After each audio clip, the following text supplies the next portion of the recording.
আওয়ামী লীগ ক্ষমতা থেকে যাওয়ার পর, সাথে শেখ হাসিনা ভারতে পালিয়ে যাওয়ার পর, মানে উনি পালিয়ে গেছেন ভারতে, এই কথাটা প্রয়োজন না থাকলেও মাঝে মাঝে বলতে ইচ্ছা করে, নিজের শুনতে নিজের কানেই ভালো লাগে।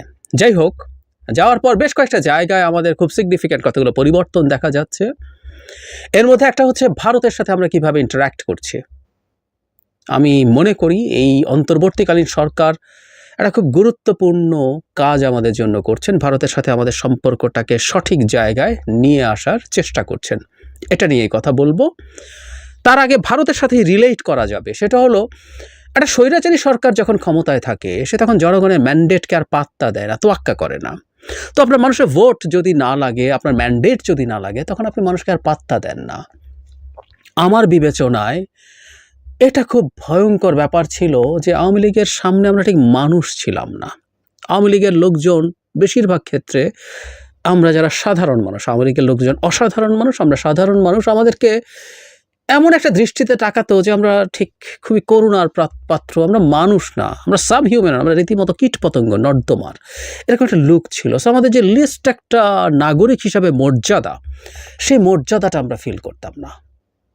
এই কথাটা এই জন্য বললাম, ঠিক একই রকম একটা ঘটনা আমরা বাংলাদেশ একটা স্বাধীন দেশের নাগরিক হিসাবে ভারতের সামনে আমরা এই মর্যাদাটা ফিল করতাম না। ভারত আমাদের কাছে, আওয়ামী লীগ যেভাবে আমাদের সাধারণ মানুষের দিকে যেভাবে তাকাতো নর্দমার কীটের মতো, ভারত রাষ্ট্র হিসাবে বাংলাদেশের প্রতি, বাংলাদেশের মানুষের প্রতি একই রকম তাচ্ছিল্য, একই রকম বিদ্রুপ, একই রকম ঘৃণা টু সাম এক্সটেন্ট নিয়ে তাকাতো। পাত্তা দেয়টাই না। আমরা কে ভারতকে নিয়ে কথা বলবো? আমার মনে আছে এই কমেন্ট, এই ভিডিওর কমেন্টেও ভারতীয়রা অনেকে কমেন্ট করবেন, somehow it connected to some people of India. Fine, আমার মন্তব্য নিয়ে, গালিগালাজ নিয়ে কোনো আপত্তি নাই। আমি বহু সময় এই কথা বলেছি, আগেও বলেছি। তো তাদের অনেকের অ্যাটিটিউড এরকম যে মানে আমরা ভারত নিয়ে কথা বলি, ভারতের সাথে সম্পর্ক নিয়ে কথা বলি, একই ধরনের তাচ্ছিল্য। এই ঘটনার পরও ভারত যেভাবে রিয়্যাক্ট করেছে শেখ হাসিনার পতন এবং ভারতে পালিয়ে যাওয়া নিয়ে, সেখানেও আমরা দেখব তারপরও তারা আমাদের এই যে অর্জন, দীর্ঘ নিপীড়ন, নির্যাতনের পর, নিষ্পেষণের পর যে অর্জন আমরা করেছি অকল্পনীয় রকম ত্যাগের বিনিময়ে, এখন পর্যন্ত মৃতের সংখ্যা সরকার পতনের পর যদি হিসেব করি সব মিলে 700, সব কিছু, এটা হলো লিস্ট সংখ্যা। এই সব কিছু ঘটেছে আসলে ওই ভদ্রমহিলার অন্যায়ভাবে ক্ষমতা ধরে রাখার জন্য। এই ত্যাগের পরও এই যে আমরা একটা গৌরব অর্জন করেছি জাতি হিসেবে, এটাকেও ভারত কোনোভাবেই রেকগনাইজ করে না। কিন্তু বর্তমান সরকারকে আমরা দেখছি বেশ কিছু ক্ষেত্রে ভারতের সাথে চোখে চোখ রেখে জাতি হিসেবে আমাদের মর্যাদাবোধ জাগ্রত করছেন এবং ভারতকে বোঝাচ্ছেন, তোমরা যেমন একটা স্বাধীন সার্বভৌম জাতি রাষ্ট্র, আমরাও একটা স্বাধীন সার্বভৌম রাষ্ট্র। আমরা আকারে ছোট হতে পারি, জনসংখ্যায় ছোট হতে পারি, অর্থনীতির সাইজে ছোট হতে পারি, কিন্তু আমাদেরকে কগনিজেন্সে নিতে হবে ওইভাবে, স্লেভ হিসাবে না, একটা ভ্যাসাল স্টেট হিসাবে না, করদ রাজ্য বা একটা কলোনি হিসাবে না, একটা স্বাধীন রাষ্ট্র হিসাবে নিতে হবে। দুটো ঘটনা আমাকে বহুদিন পর সেই আনন্দ দিয়েছে। একটা হচ্ছে ভারতের হাই কমিশনার আমাদের পররাষ্ট্র উপদেষ্টার সাথে বসেছেন, সেখানে তিনি বেশ কিছু কথাবার্তা বলেছেন। আমার মনে হয় আমাদের একটু শোনা দরকার, আমাদের অনেকের চোখে পড়েছেও, সেটা আমি একটু জানাই। আমার মনে হয় যে এটা আমাদের এই সম্পর্ক যে নতুন ধরনের রিডিরেকশন হচ্ছে, নতুনভাবে এটা ঠিকঠাক হয়ে উঠছে, অন্তত সেই চেষ্টা অন্তর্বর্তীকালীন সরকারের দিক থেকে আছে, সেটা বুঝবো। দুজনের বৈঠকের পর একটা পররাষ্ট্র মন্ত্রণালয়ের সংবাদ বিজ্ঞপ্তি দেওয়া হয়েছে। ওখানে বলা হয়েছে, পররাষ্ট্র উপদেষ্টা উল্লেখ করেন, দ্বিপক্ষীয় সম্পর্ক উন্নয়নে বাংলাদেশ ভারতের সাথে ঘনিষ্ঠভাবে কাজ করতে চায়। আসলেও আমরা মনে করি এই দুটো দেশ ঘনিষ্ঠভাবে কাজ করা উচিত। আগামী দিনে আরও বেশি করে জনগণ কেন্দ্রিক সম্পৃক্ততার উপরে জোর দেন। ভেরি ইন্টারেস্টিং, খুবই রাইটলি আমাদের উপদেষ্টা বলছেন যে জনগণ কেন্দ্রিক যে সম্পৃক্ততা, বাংলাদেশের জনগণের সাথে ভারতের জনগণ, রাষ্ট্রের সাথে রাষ্ট্রের সম্পর্ক হবে একটা দল বা প্রেসাইজলি বললে একজন স্বৈরাচারী ব্যক্তির সাথে যেরকম সম্পর্ক ভারত করেছিল তা থেকে বেরিয়ে আসার কথা আছে। তারপর তিনি বলছেন, বিশেষ করে সীমান্তে হত্যা, তিস্তার পানি বন্টন চুক্তি সম্পাদন ও নিত্য প্রয়োজনীয় পণ্যের সরবরাহ নিশ্চিত করার মতো গুরুত্বপূর্ণ বিষয়ে জোর দেন পররাষ্ট্র উপদেষ্টা। আমাদের যে কোর দাবিগুলো, আরও অনেক দাবি আছে, নিশ্চয়ই প্রথম বৈঠকেই সব বলবেন না, সেগুলো উল্লেখ করেছেন। খুব ইন্টারেস্টিংলি উনি বলছেন, জনাব তৌহিদ হোসেন, বাংলাদেশের ঘটনাবলী নিয়ে ভারতীয় গণমাধ্যমে খুব বেশি অতিরঞ্জিতভাবে প্রচার চলছে বলে উল্লেখ করেন। সাবেক প্রধানমন্ত্রী শেখ হাসিনার সাম্প্রতিক বক্তব্য প্রসঙ্গে তিনি বলেন, ভারত থেকে আসা ধরনের বক্তব্য দ্বিপক্ষীয় সম্পর্ক উন্নয়নের জন্য সহায়ক নয়। ব্রিলিয়ান্টলি বলেছেন। প্রথমটা দেখুন, বাংলাদেশে এই ঘটনা যখন ঘটল তখন থেকে ভারতের বিশেষ করে বিজেপি পেট্রোনাইজ, বিজেপির একেবারে মুখপাত্র ধরনের কতগুলো চ্যানেল মানে অকল্পনীয় মিথ্যাচার, অকল্পনীয় রকম অতিরঞ্জিতভাবে, অকল্পনীয় রকম নাটকীয় ঢঙে প্রচার করেছে। বিশেষ করে Republic TV, Republic Bangla, ANI, এই চ্যানেলগুলো। অন্যগুলো কম করেছে তা না, ওদের টোন হয়তো এদের মতো অ্যাগ্রেসিভ ছিল, একটু কমই ছিল, কিন্তু তারাও করেছে। সুতরাং এটাও বাংলাদেশ জানিয়ে দিচ্ছে, খেয়াল করে, এটা একটা নতুন বাংলাদেশ, যেখানে বাংলাদেশের পররাষ্ট্র উপদেষ্টা ভারতকে তার মেসেজ এভাবে জানিয়ে দেয় ক্লিয়ারলি।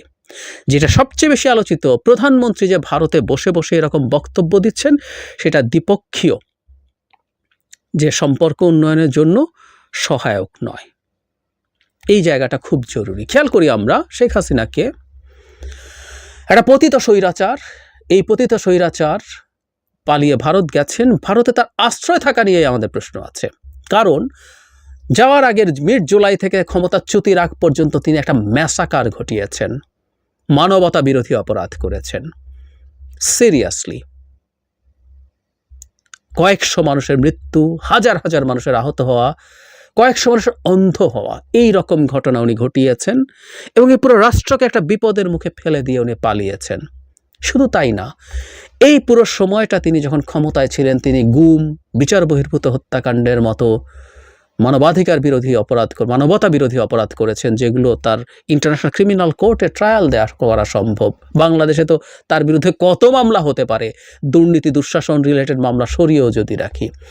এইরকম একটা বিভৎস মানুষ যে বাংলাদেশ রাষ্ট্রটাকে ধ্বংস করে দিয়েছে, তাকে ভারত আশ্রয় দিয়েছে।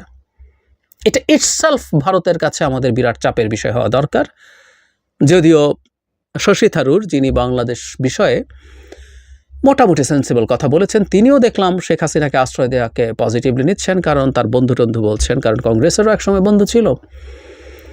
আমরা এটুকুর ডিবেট যদি সরিয়েও রাখি, সেখানে বসে তিনি বিবৃতি দিচ্ছেন বাংলাদেশের ভেতরে এটা করো ওটা করো, এবং বাংলাদেশে যে ম্যাসাকার ঘটিয়ে গেছে সেই ম্যাসাকারের পক্ষে সাফাই গাইছেন। এখনো সারা পৃথিবী দেখলো, সারা পৃথিবী কন্ডেম করলো, সহানুভূতি জানালো।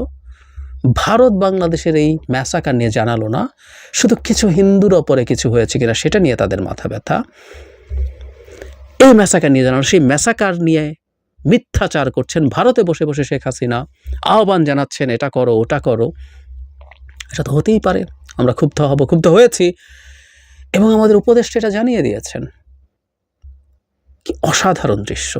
বহু বছর পর, ওই যে বললাম, আওয়ামী লীগ যাওয়ার পর যখন নিজকে একজন রাষ্ট্রের নাগরিক বলে মনে হয়, আমি আওয়ামী লীগ করি না, কিন্তু আমি একজন রাষ্ট্রের নাগরিক, আমার অনেক টাকা নাই, কারো আরও কম আছে, কারো কিছু নেই, কিন্তু এটা আমার স্বাধীন দেশ, আমি এটা স্টেক হোল্ড করি, এই দেশের মালিকানা আছে আমার, সেই বোধটা ঠিক একই রকম।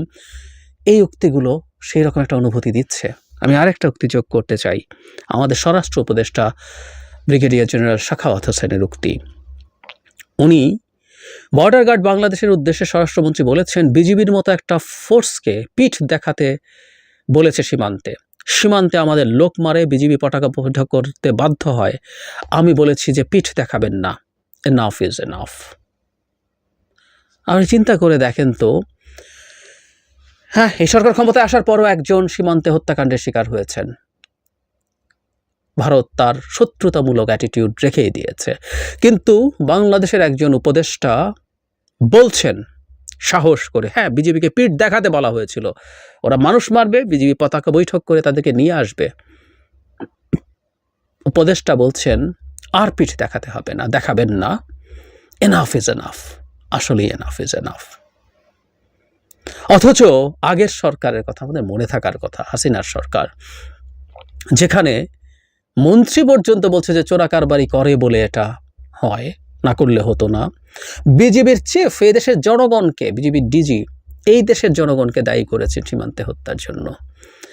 মানে আমাদের দেশের মানুষ, মন্ত্রী, বিজিবি চিফ, সীমান্তে মানুষ হত্যা করা হচ্ছে, সেটা নিয়ে সাফাই গান। আমরা কোথায় নেমে গিয়েছিলাম ভারতের কাছে, কি পরিমাণ নর্দমার কীটে পরিণত হয়েছিলাম। আজকে একজন উপদেষ্টা চোখে চোখ রেখে বলছেন, আমরা খেয়াল করছি যে জাতি হিসাবে আমাদের আত্মমর্যাদা কোথায় গিয়ে ঠেকেছিল এই আওয়ামী লীগ সরকারের সময়, বিশেষ করে ভারতের সামনে। কারণ ওই দেশটার স্লেভারি করেই শেখ হাসিনা তার ক্ষমতা টিকিয়ে রাখছিলেন। আর আজকে সেই পরিস্থিতির পরিবর্তন হয়েছে। আমরা আমাদের সরকারের এই অবস্থানগুলোর সাথে শক্তভাবে, দৃঢ়ভাবে আছি, দৃঢ়ভাবে থাকব। আমরা জনগণ যদি সরকারের সাথে একসাথে থাকি, আমি বিশ্বাস করি ভারতকে এই রিয়ালিটি মেনে নিতে হবে।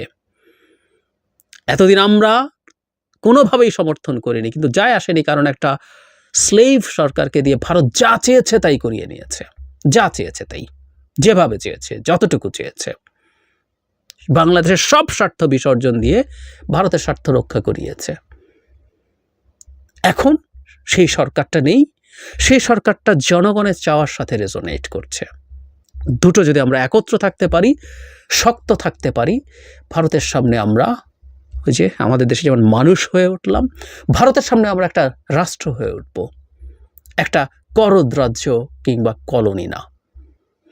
বাংলাদেশ এ দফায় স্বাধীনতার পর ব্যক্তিগত পর্যায়ের বিষয়ের সাথে রাষ্ট্রীয় পর্যায়ে ভারতের মুখোমুখি, এটাও আমাদের এক নতুন বাংলাদেশকে আমরা দেখতে পাচ্ছি। আমাদের উপদেষ্টারা, আমাদের এই সরকার এই ক্ষেত্রে সফল হোক। এবং আমি বহু সময় বলি, ভারত যেভাবে বাংলাদেশের সাথে সম্পর্ক তৈরি করতে চেয়েছে, এটা বাংলাদেশ শুধু না, ভারতের জন্য লং টার্মে বা লং রানে ভালো হবে না। আজকে ভারতের বিভিন্ন জায়গা থেকে গুরুত্বপূর্ণ অ্যানালিস্টরা, গুরুত্বপূর্ণ থিঙ্ক ট্যাঙ্কগুলো বলতে শুরু করেছে, ভারতেও সেই চাপটা তৈরি হয়েছে এই পতনের পরে, এগুলো অনেক আগে হওয়া উচিত ছিল, হয়েছে। সাথে আমরা যদি ঠিকঠাক থাকি, ভারতকেও পাল্টাতে হবে। এবং ভারত হয়তো এখনই বুঝতে পারছে না, কিন্তু এটা ভারতের জন্য আখেরে বেনিফিশিয়াল হবে।